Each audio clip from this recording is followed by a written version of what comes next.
In the heart of West Africa, a young soldier rose from the dust of struggle. A name that would soon echo across continents, Captain Ibrahim Traoré. At just 34 years old, he did what many only dream of, challenged the power of the West. Burkina Faso, a small nation long forgotten by the world, suddenly became the center of global attention.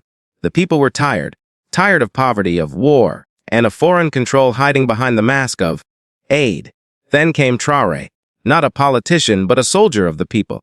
He spoke one sentence that shook the old order: Africa will no longer be a slave to the West.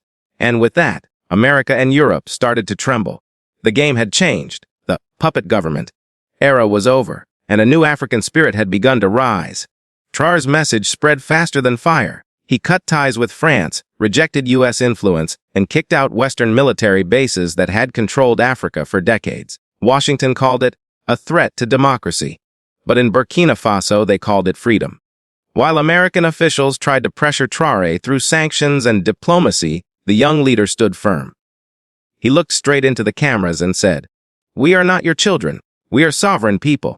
This defiance spread like a storm.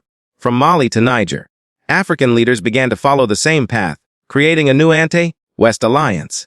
The West had never seen such unity from Africa before. As Traoré met with Russia and other new allies, America panicked.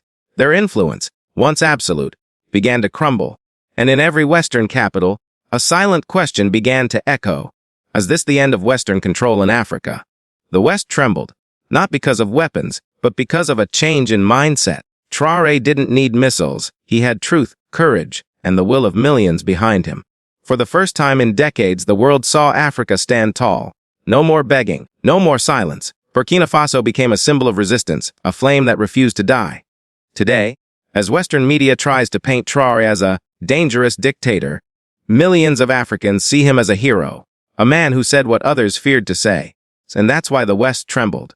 Not because they lost a country, but because they lost control. The age of Western dominance is ending, and Africa's awakening has just begun. Closing words: if you believe Africa deserves independence, dignity, and true freedom, share this message. Because the world must know, when Traoré defied America, the West trembled.